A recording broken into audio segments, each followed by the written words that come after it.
দিল যে তোরা হইলে বাপ মায়ের সবচেয়ে খারাপ সন্তান, বাংলাদেশের সকল পুলিশ হইলে কুলাঙ্গার, এদের জন্মের ঠিক নেই। আমার কথা হইলো যে ভাই, বাংলাদেশে 2,20,000 পুলিশ, আমি মাইনে নিলাম বাংলাদেশে 2 লক্ষ পুলিশ বাপ মায়ের খারাপ সন্তান, কুলাঙ্গার, মূর্খ। আমি এক মধ্যবিত্ত ফ্যামিলির ছেলে, আমার নুন অন্তে পান্তা ফুরায়, আমার 14 গোষ্ঠীতে গভর্নমেন্ট জব কেউ করে না। আমি কোনো কোঠার পুলিশ না, আমি সাধারণ কোঠায় ভর্তি হয়েছি। আমার এই চাকরিটা হবে আমি কখনো আশাও করিনি।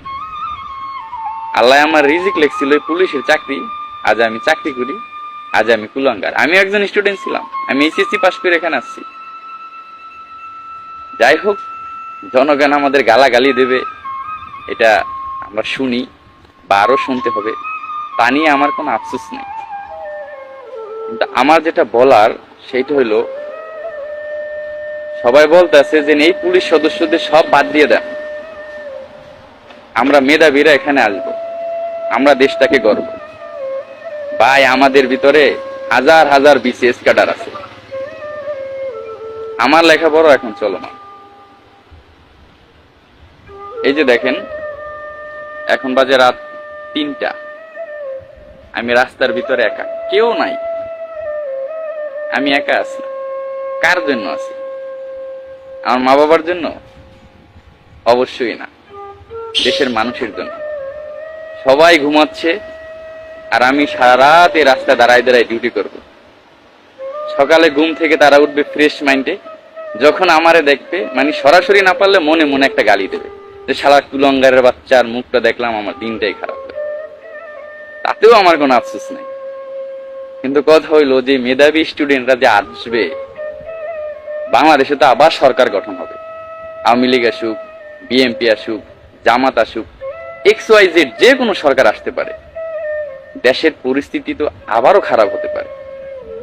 তখন এই যে নূতন করে যে পুলিশ বাহিনী গঠন হবে বা যারা আসতে চাচ্ছেন, ভাই আপনাদের কি গালি দেবে না? কিন্তু আপনারা তো কুলাঙ্গার মায়ের সন্তান না, আপনারা তো আদর্শ মায়ের আদর্শ সন্তান। আপনারা বাংলাদেশ গঠন করার জন্য পুলিশ বাহিনীতে আসতে চাইছিলেন, তো আপনাদের তো তখন গালি দেবে। কেমন লাগবে তখন আপনাদের? সব পুলিশ খারাপ না ভাই, সবাই এক না, সবাইকে এক পালায় মাইবেন। 3,000 পুলিশের নিয়োগ আসলে 18 লক্ষ আবেদন করে। এই 18 লক্ষ ফ্যামিলির যে ছেলে মেয়ে, এরা তো খারাপ সন্তান না, এরা মা বাবার আদর্শ সন্তান। সামনে পুলিশের বড় নিয়োগ আসতেছে, পুলিশের অনেক ভ্যাকেন্সি। এখানে কি ভ্যাকেন্সি খালি থাকবে? অবশ্যই খালি থাকবে না। সবাই পুলিশের চাকরির জন্য আবেদন করবে, সবাই চেষ্টা করবে। যখন চাকরিটা হবে সেও বলবে আলহামদুলিল্লাহ, আমি গর্ববোধ করছি, আমি একজন বাংলাদেশ পুলিশ বাহিনীর সদস্য হতে পেরেছি। এই কথাটা আমিও বলছিলাম যখন চাকরিটা পাইছিলাম। মা বাবার মুখে হাসি ফুটছিল, আমার মুখেও হাসি ফুটছিল।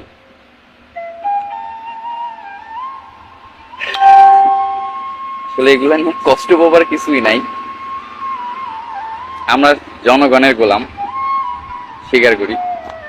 জনগণের সেবা করা আমাদের দায়িত্ব। হয়তোবা জনগণের আমরা ঠিক মতো সেবা দিতে পারতেছি না, এর জন্য হয়তোবা আমাদের এত গালাগালি করে। কিন্তু আমি একটা কথা বলবো সবাই, সেইটা হলো ভাই, আমি খারাপ হতে পারি, আমার মা খারাপ না, আমার বাবা খারাপ না।